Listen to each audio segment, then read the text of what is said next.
Hi, enjoy listening. The low hum of the fluorescent lights filled the small city clerk's office, mingling with the soft rustle of paperwork and the occasional impatient sigh from the line that snaked around the lobby. Megan Whitlow sat behind her plexiglass partition, tapping her pen against a stack of applications. Her shift had started just 2 hours ago, but already the weariness was setting in. It wasn't that the job was hard. In fact, that was the problem.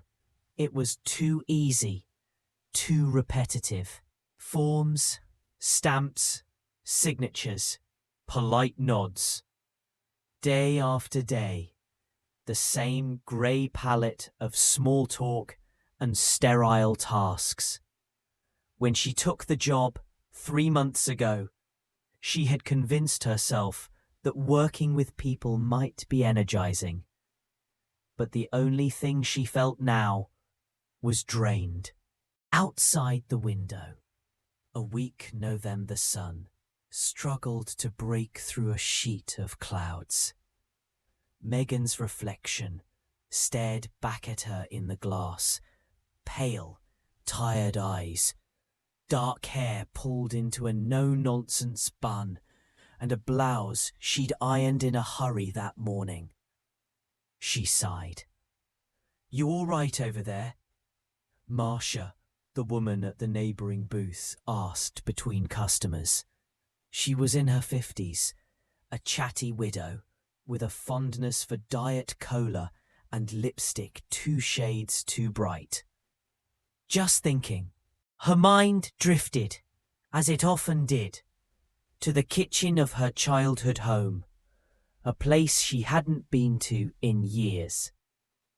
The chipped countertops, the fridge with yellowed magnets, and Grandma Florence, always there, always steady, always trying to hold things together after her daughter, Megan's mother, had disappeared. She could still remember the note. It had been a Monday morning. Megan was 10. She came into the kitchen and found Grandma standing over the table, holding a piece of paper in her trembling hands. Her lips were pressed tight. She said nothing for a long time. Finally, she handed the note to Megan without a word. "I've fallen in love. He doesn't want kids. I'm sorry, Megan. I'll always love you. Please understand." No goodbye, no plan, just gone. Megan had stared at the uneven handwriting. Her young mind. Florence didn't answer. She simply knelt down and hugged her tight. Years later, Megan could still hear the fights before her mother left. Her grandma trying, again and again, to talk sense into Carla. "Carla, it's almost midnight. You have a daughter who needs you." "I need a life too, Mum. I can't just sit at home every night." "You already brought one home in your belly. And now you're out chasing God knows what. You think that's motherhood?" Her mum would laugh it off, glassy-eyed, makeup smudged. "Oh, relax. I'm not 17 anymore." "No, you're 30, and you're still acting like you're 17. Then the door would slam, the house would go silent, and Megan, tucked under her blanket, would pretend not to cry. Now, years later, she was the mother. She had a daughter of her own, Brooke, 11 years old and all freckles and curiosity. Megan had done everything differently. Married young, built a routine, worked long hours, made sure Brooke never had to wonder if she was loved. And yet, lately, Megan wasn't sure if she'd built a life or just a cage. She blinked, as another customer stepped up to her window. "Passport renewal?" she asked automatically. "Yes," the man said, setting down a folder. Megan began processing the papers, her fingers moving on their own. But her mind was still back in that kitchen, still holding that note, still wondering what it meant to be left behind by someone who should have stayed. Megan stood at the kitchen sink that evening, scrubbing a pot with more force than necessary. The scent of lemon detergent filled the air, sharp and artificial. Behind her, Brooke was hunched over the kitchen table, tapping her pencil rhythmically against her math workbook. "Need help with that?" Megan asked, glancing over her shoulder. "I'm good," Brooke replied, without looking up. Megan sighed and turned off the water. She wiped her hands on a dish towel and leaned against the counter, watching her daughter's brow furrow with concentration. Brooke had Trevor's eyes, deep-set, hazel, the kind that always looked a little tired. But her stubborn jawline and quiet seriousness came straight from Florence. Florence had passed away just 5 weeks ago. Megan still hadn't touched her room. Her clothes hung in the closet, her favourite mug sat untouched on the nightstand. The room felt like a museum, or a grave. Trevor hadn't mentioned Florence since the funeral. Not until that morning. She shook off the memory of their breakfast conversation and sat across from Brooke. "You've been quiet lately," she said. Brooke shrugged. "I guess. School's kind of boring." "Tell me about it." That made Brooke smile faintly, and Megan smiled too. They were alike in ways Megan sometimes found eerie, as if the trauma of abandonment had etched itself into their DNA. She thought back to those chaotic years with her mother, Carla Whitlow, a woman whose restlessness never dulled. Megan could still hear her laughter echoing through the paper-thin walls, usually late at night, often with a stranger's voice tangled in it. Grandma Florence had tried to shield Megan from it all. But how could you shield a child from the ache of being second place? One night, when Megan was 8, she'd overheard a conversation that stuck with her like a splinter. Carla had come home after 2 a.m., her heels clacking across the hard wood, and Florence had been waiting in the kitchen, arms folded. "Where have you been?" "Out," Carla said with a shrug. "I'm not a prisoner." "You're a mother." "Oh, don't start." "I won't if you start acting like it." "I didn't ask for this, Mom." "You didn't ask for Megan." Silence. Then, "She wasn't planned. You know that." Megan, curled under her blanket in the next room, had covered her ears and squeezed her eyes shut. She didn't want to hear, didn't want to believe. The next morning, Carla had made pancakes and pretended everything was fine. Megan rose from the table and opened the fridge. Leftover pasta, half a bottle of creamer, a jar of strawberry jam that no one seemed to remember buying. Trevor had texted earlier that he'd be home late. Another work meeting. Megan didn't ask questions anymore. Not because she trusted him, because she didn't have the energy to care. "I miss Grandma," Brooke said quietly. Megan turned, heart aching. Me too, sweetie. She used to help me with math, and she always had peanut butter cups hidden in the drawer. She thought I didn't know about those, Megan smiled. Brooke's face crumpled slightly. She always made things feel okay. Megan crossed the room and wrapped her daughter in her arms. We'll be okay. You and me. I promise. And she meant it. Even if it felt like a lie. Later that night, after Brooke was asleep, Megan walked into Florence's room for the first time in weeks. The air smelled faintly of rosewater and old wood. She sat on the edge of the bed and ran her hand across the quilt Florence had sewn herself. For the first time in years, she let herself cry. Not just for Florence, not just for the loneliness, but for the little girl she used to be, the one who waited by the window, hoping her mother would come back. She never did.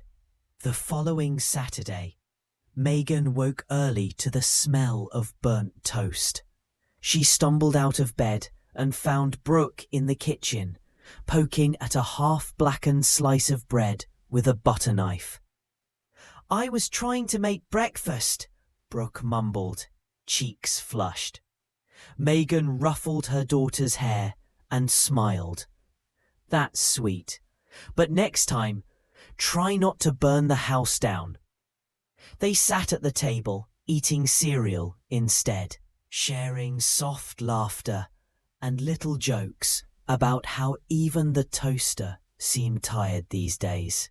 By mid-morning, Trevor had finally dragged himself out of bed and wandered into the kitchen.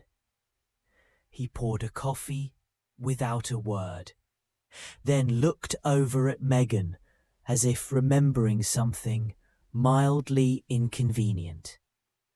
So, what are we doing about Florence's room? He asked. Megan set down her spoon. What do you mean? Are you going to clean it out? Turn it into an office or something? I hadn't really thought about it yet. Trevor took a sip and shrugged. Feels like you're avoiding it. Megan raised an eyebrow. It's only been a month. Right. But you know, life goes on. It wasn't what he said, it was how he said it. Casual, indifferent. Like Florence had been a chair moved to the attic. I was thinking maybe we could do the room together, Megan said, carefully. Sort her things, maybe repaint it. You could... I work, he cut in. I'm not on vacation like you. Megan blinked, stunned. Vacation? You work in a windowed box and file papers. That's not exactly She stared at him. After all these years, after all the hours she had poured into raising their daughter, paying bills, cleaning the house, shopping, budgeting, this was how he saw her? Her chest tightened. I work 6 days a week, Trevor. You haven't helped with anything in months. He rolled his eyes and stood. Jesus, here we go. No more brushing this off. Megan stood too, her voice steady now. I've carried this family. I do the shopping, the laundry, the meals. I even paid for Florence's funeral. You didn't offer a dime. Trevor froze. His face turned red, then pale. I thought maybe you were saving for something, she continued, voice breaking. A car, or maybe a family trip. But nothing ever came. You come and go. You eat. You sleep, and I don't know where your paycheck goes. You're a ghost in this house, Trevor. I don't need to answer to you. You're my husband. That's exactly who you answer to." For a moment, the kitchen was silent, except for the hum of the refrigerator. Then Megan reached into the drawer and pulled out a small folder. She slid it across the table toward him. Inside were all the unpaid bills: utilities, insurance, groceries. She'd covered a loan for the past 6 months. "If you don't want to be a husband or a father," she said quietly, "then at least pay your share." Trevor picked up the papers with trembling hands. "You're serious?" "I'm done being the only adult in this house." He opened his mouth to argue, then shut it again. Without another word, he grabbed the folder and left the room. Megan stood still, her hands clenched at her sides. She didn't cry. She didn't scream. She just breathed. That night, after Brooke went to bed, Megan sat alone in the living room and looked around. The walls were clean, the shelves neatly dusted. On the surface, but beneath the wallpaper and staged smiles, it was all hollow. She had built her life like a careful sandcastle, layer by layer, determined not to repeat the chaos of her childhood. But now, she saw the cracks. Trevor wasn't a partner. He was just another weight to carry. And maybe she was done carrying him. Megan found herself wide awake at 2:13 a.m., her eyes fixed on the ceiling while the room remained still and shadowed. Next to her, Trevor snored softly. His back turned to her as usual. Every breath he took felt like a ticking clock. She rolled out of bed quietly and padded down the hallway to Florence's room. She hadn't been back inside since that night she cried on the bed. Now, the silence felt heavier, as if the walls remembered every conversation, every sigh, every loss. She flicked on the lamp. Its warm glow spilled over Florence's wooden dresser. The neatly folded scarves, the pale blue cardigan she always wore when baking apple pies, and the small keepsake box by the window. Megan opened the box carefully. Inside were letters, mostly greeting cards Megan had sent over the years. But buried beneath them, she spotted something different. A white envelope, yellowed at the corners and sealed, addressed in her mother's familiar handwriting. It was addressed to her. Her hands trembled. "My Megan," the envelope read, in soft, curving script. Megan sank onto the bed and stared at it for a long time before opening it. The paper inside had faded slightly, the ink ghostly in places. "My sweet girl, I hope one day you'll read this. I kept it from you for too long, and I'm sorry. I didn't know how to tell you what really happened with your mother. You asked about her many times, and I told you she left, that she moved on. But the truth is messier and more painful. Your mother, Carla, didn't just walk away. She was taken from you and from me by choices she couldn't undo. She struggled with things, Bad relationships, drugs, debt. I tried to get custody when things spiraled. We fought in court for you. She didn't want to give you up, but the state sided with me when she was arrested for possession. The last time she came to the house, you were 5. She'd cleaned up and begged for a second chance, but I refused to let her in. I was scared, angry. She wrote letters after that, but I never gave them to you. I didn't think they would help. I thought I was protecting you. I'm sorry. I kept those letters. They're in a box under my bed, tied with a blue ribbon. You deserve to read them, to understand.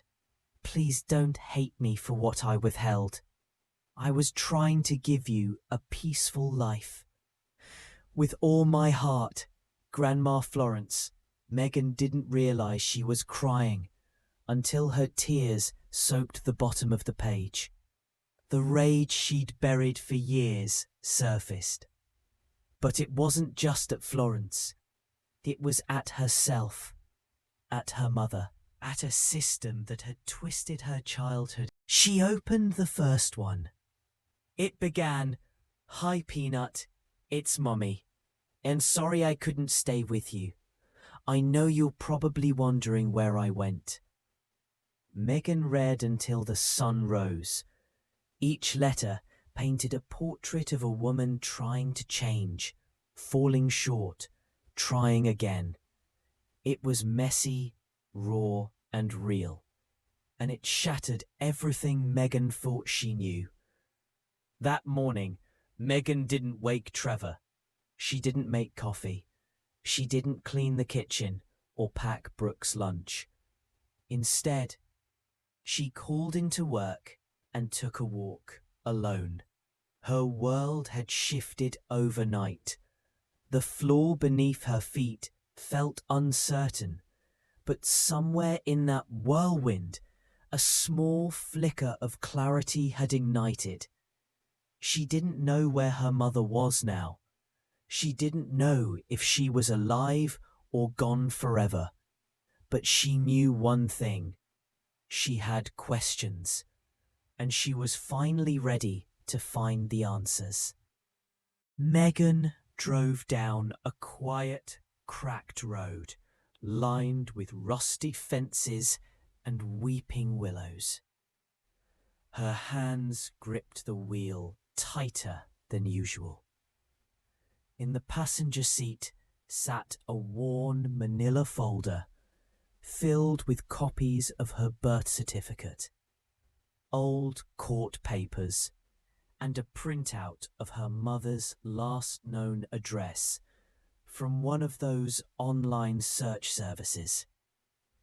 It was an address from 10 years ago in Oak Ridge, a run-down suburb 2 hours south of where Megan lived now. She had told Brooke she was visiting a friend from college. Brooke had nodded, distracted by her tablet.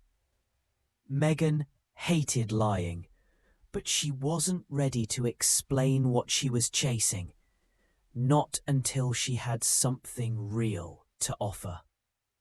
The neighborhood was worse than she expected. Paint peeled from every porch. One house had a broken-down truck rotting into the dirt, and another had windows boarded up from the inside. No cars in the driveway, no curtains. The mailbox was stuffed with unopened flyers. Still, she walked up to the porch. A heavy-set man in a tank top opened the door before she could knock. His face was tired and suspicious. "You lost? I'm looking for someone who used to live here. Carla Emerson." He blinked. "Lady from back in the day?" Megan nodded. "She's my mother." His expression softened slightly. Haven't seen her in years. Used to come and go. Always looked like she had the weight of the world on her shoulders. Think she worked nights at that warehouse off 8th Street. Then, poof, gone. Did she leave a number? A friend's name? He shook his head. Not that I recall. Sorry, miss. Megan managed a tight smile. Thank you anyway. She stepped back, heart sinking. Another dead end. But something about the name he'd mentioned, 8th Street, stuck. She searched for the warehouse on her phone. It was still there. She drove another 15 minutes and pulled into the cracked parking lot of what used to be Marden Packaging and Supply. The gates were padlocked, but a small convenience store sat across the street. Megan entered and asked the woman behind the counter, "Did you ever know a woman named Carla Emerson? She worked at Marden about 10 years ago." The woman leaned on the counter, thinking. Tall, thin, big brown eyes, a little jumpy. That sounds like her. She used to come in for coffee every morning, bought menthols and those terrible hot dogs.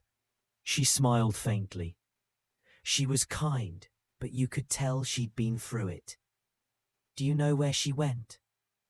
The woman shook her head. No clue. But I remember one thing. She mentioned a halfway house once. Said she'd been staying there when she first got out. Do you remember the name? Something like Morning Light or Morning Star. It was run by a church downtown. Megan's heart surged. Thank you, really. Back in her car, Megan typed in every version of Morning Light halfway house she could think of. Finally, she found it. Morning Light Community Housing, funded by a church in central Oak Ridge. She called. The woman who answered spoke gently. We have limited records, but yes, Carla Emerson stayed here briefly in 2016. Megan's breath caught. Do you know where she went afterward? There was a pause. Then, she left after 6 weeks. Didn't give a forwarding address, but we have one emergency contact listed. Megan grabbed a pen. Can you give it to me? There was a rustling of paper. Her caseworker at the time, Elaine Thomas. She's retired now, but I can give you her last known number. Megan wrote it down, hand shaking. She whispered a thank you and hung up. Back in the car, she dialed the number. It rang once, twice. Then a warm, slightly breathless voice answered. Hello? Megan swallowed. Hi. Is this Elaine Thomas? It is. Who's calling?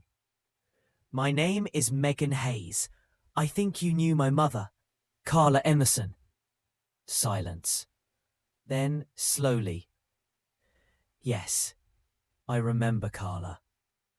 I'm trying to find her. Another pause. Then, I think we should talk in person. Elaine Thomas lived in a modest... Elaine greeted her at the door with a gentle smile and kind, searching eyes. She was in her 70s, her silver-grey hair clipped back neatly, her posture proud but soft. You look just like her, she said quietly, stepping aside to let Megan in. Come, sit. They settled into a cozy living room, filled with books and old photographs.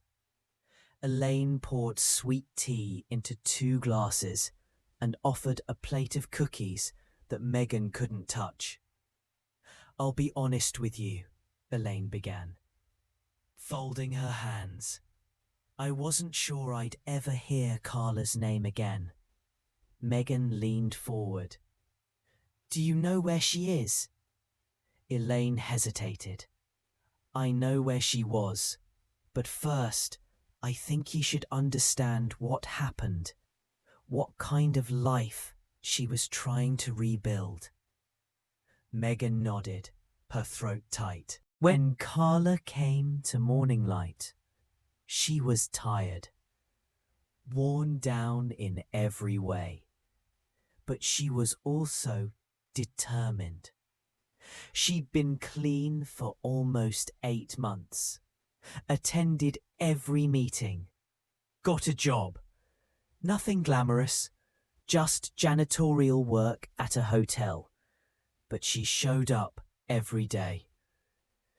Elaine's voice grew softer. She talked about you constantly, said you were smart, strong, said you had your grandmother's backbone and your father's eyes. Megan's brows furrowed. She mentioned my father. Elaine gave a faint smile, only in passing, said he was never really in the picture. Megan blinked, letting that settle. She told me once, Elaine continued, that the worst pain she carried wasn't jail or poverty. It was you not knowing she loved you. She wrote you letters, but never knew if she should send them. I encouraged her to try and reach out legally, but she said Florence wouldn't have it. That sounds like her, Megan whispered. Elaine nodded. Then, just like that, Carla disappeared. What do you mean? She didn't come back one night. Left everything. Her clothes, her books, even her journal. We called hospitals, shelters, filed a report, but nothing came back. And that was when? Late summer of 2016. Megan sat back, her mind reeling. No trace since. Elaine reached into a drawer in a side table and pulled out a worn paperback book. Tucked inside was a folded piece of paper. She left this on my desk the morning before she vanished. I kept it all these years in case someone like you ever came. Megan unfolded the note with trembling fingers. Dear Elaine, if I don't come back, please tell my daughter I tried. I'm not sure I'm strong enough. I want to be, but the past has claws. If Megan ever finds you, tell her she was never a mistake. She was my saving grace. Carla. Tears blurred Megan's vision. Her mother had been alive, trying. And now, she might still be, or not. Elaine reached out and gently placed her hand over Megan's. There's one more thing, she said. A man came by, looking for her a few weeks after she left. Tall, thin, wore a faded leather jacket. Said he was an old friend from her street days. Didn't give a name. He seemed agitated, nervous. Megan's heart pounded. Did you get a plate number? No, but I remember the name he mentioned. He said Carla owed someone named Mitch, and that if she didn't pay, she'd disappear for good. Megan's breath caught. Do you think someone hurt her? I don't know, Elaine said quietly. But Carla was scared. That much I know. The air in the room turned cold, despite the summer heat outside. Megan stood slowly. Thank you for not giving up on her. Elaine nodded. If you keep digging, be careful. Not everyone wants the past uncovered. Megan left with the book, the note, and a name, Mitch, echoing through her mind.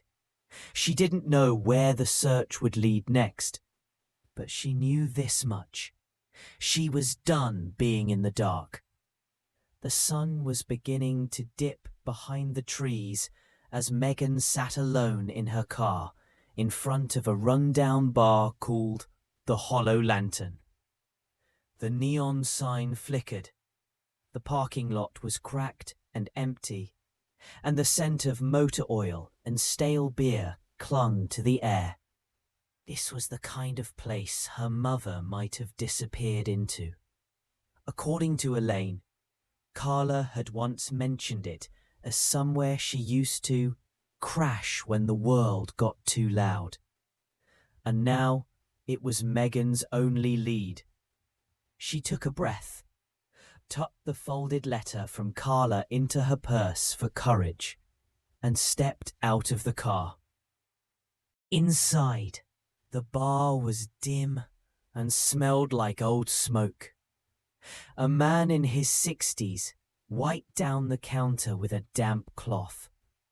A dusty jukebox in the corner played an old rock ballad no one listened to. "You lost?" the man asked without looking up. "I'm looking for someone who used to come here. A woman, Carla Dawson."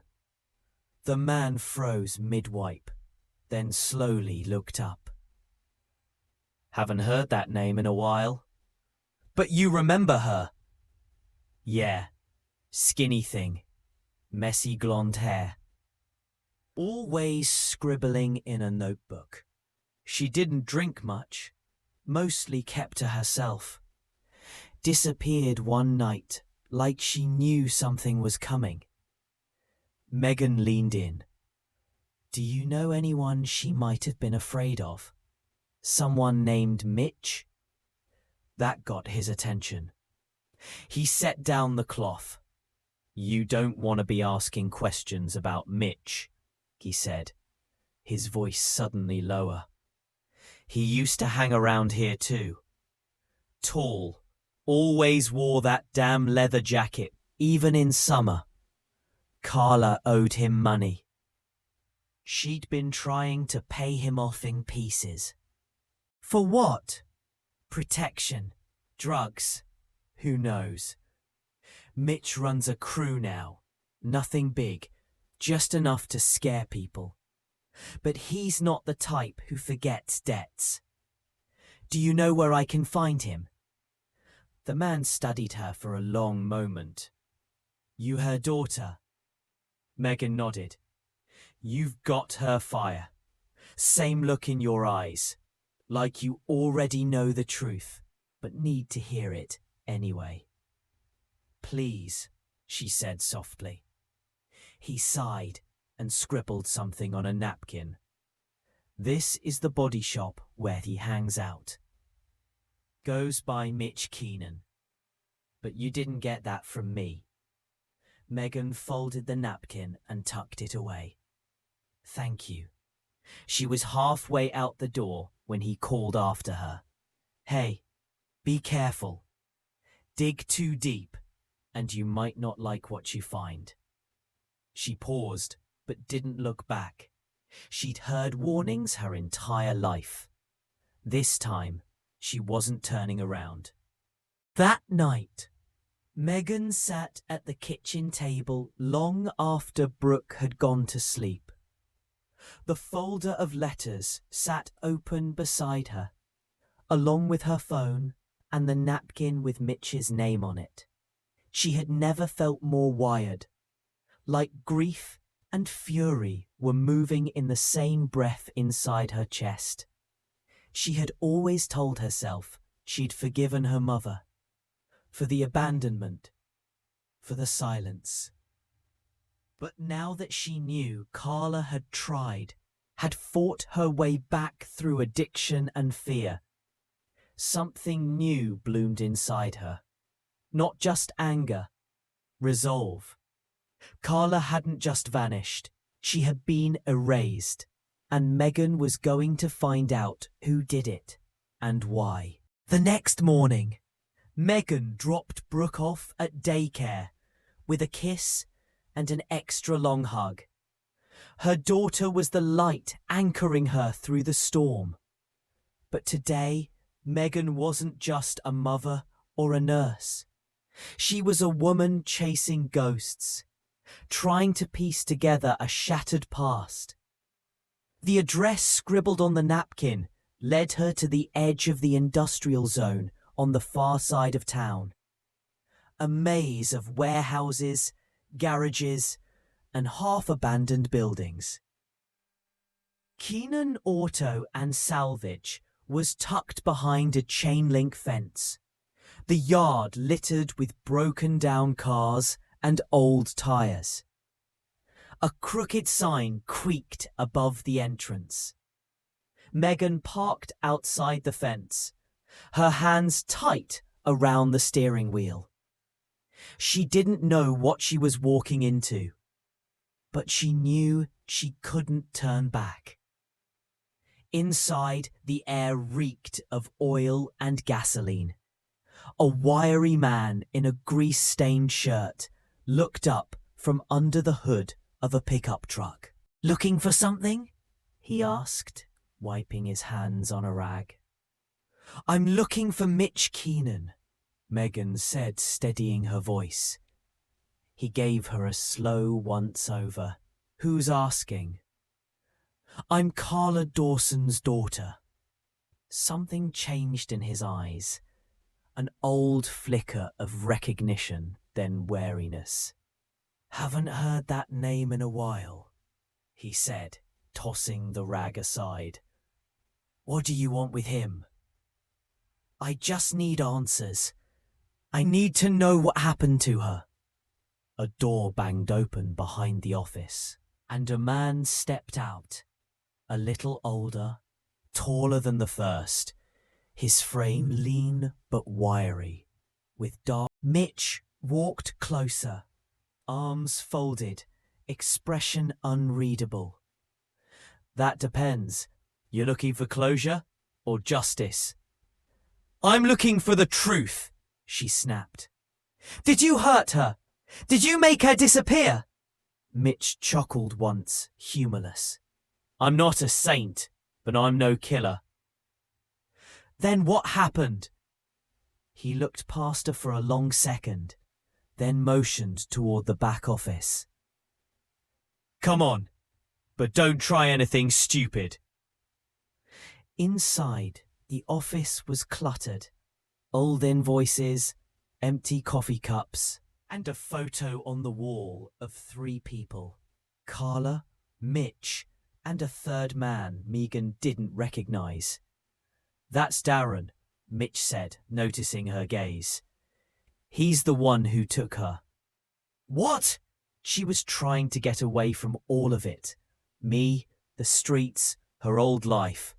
But Darren, he wasn't ready to let go. He said she owed him for helping her survive. Got into her head again. I warned her not to trust him. She didn't listen. Megan's voice was sharp. "So you let him take her?"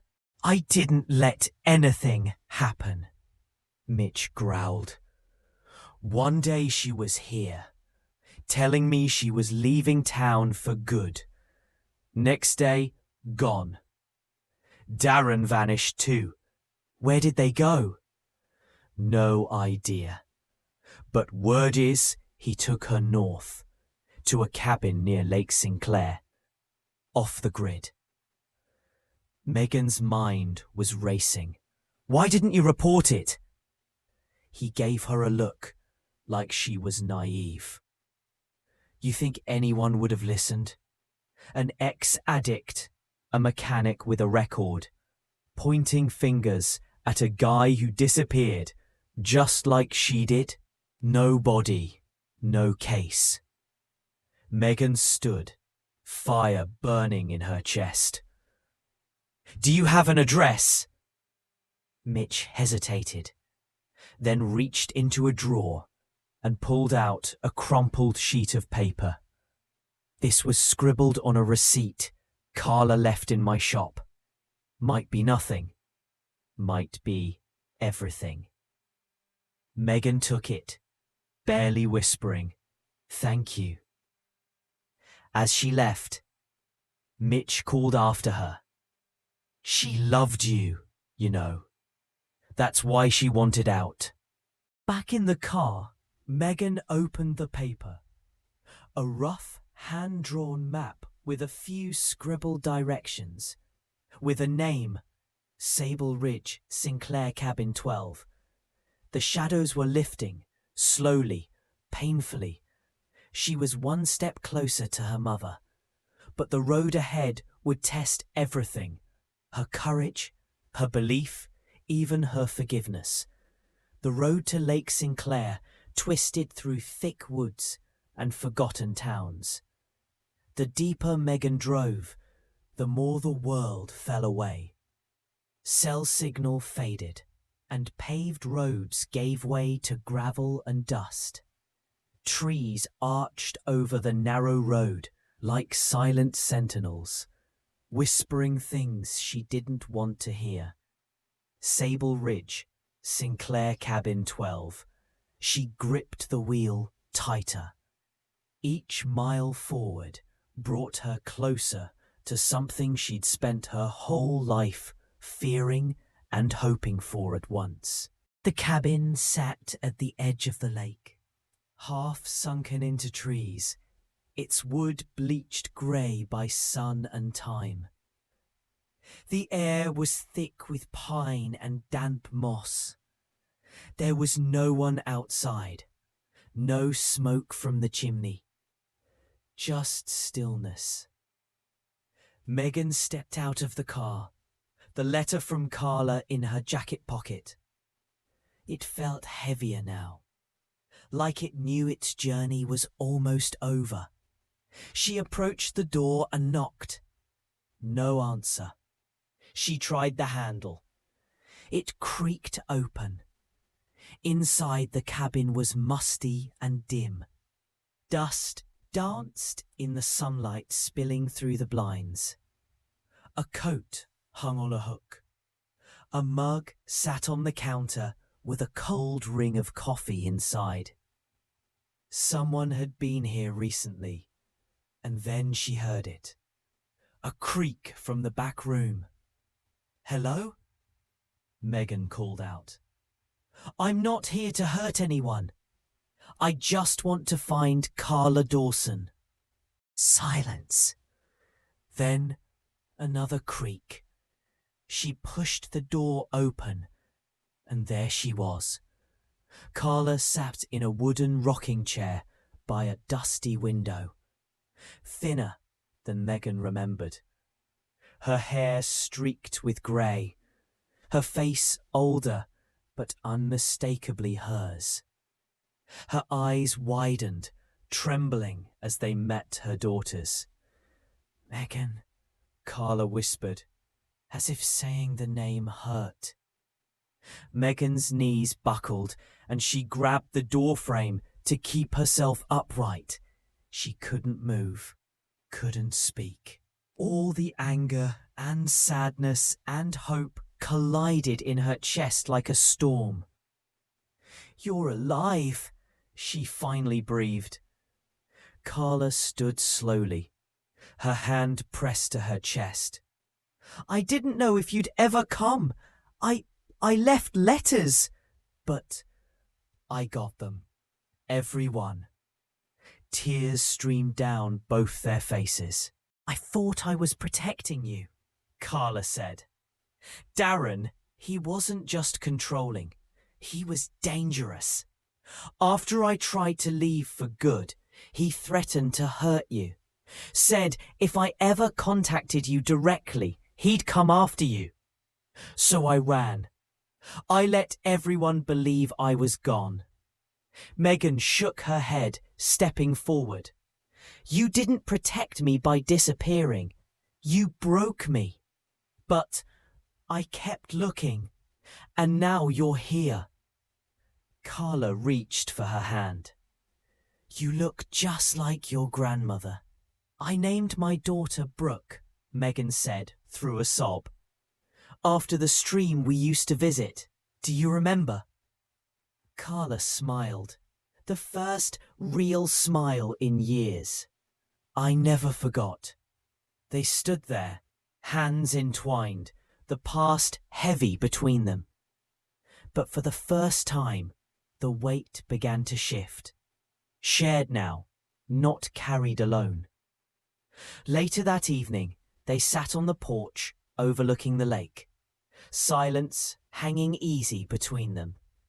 I want to come back, Carla said softly. Face what I ran from. Make amends, if you'll let me. Megan looked at her mother, and for the first time in years, she didn't see a shadow. She saw a woman, broken, mending, and brave enough to begin again. I can't promise it'll be easy, Megan said. But you have a granddaughter who deserves to know you. And I think it's time we stopped hiding. Carla nodded, eyes wet but steady. Then let's go home. As the sun, if you like the story, I would be very happy to have your support. Click the thumbs up. And to not miss new stories, subscribe and click on the bell. Thank you from the bottom of my heart, and all the best.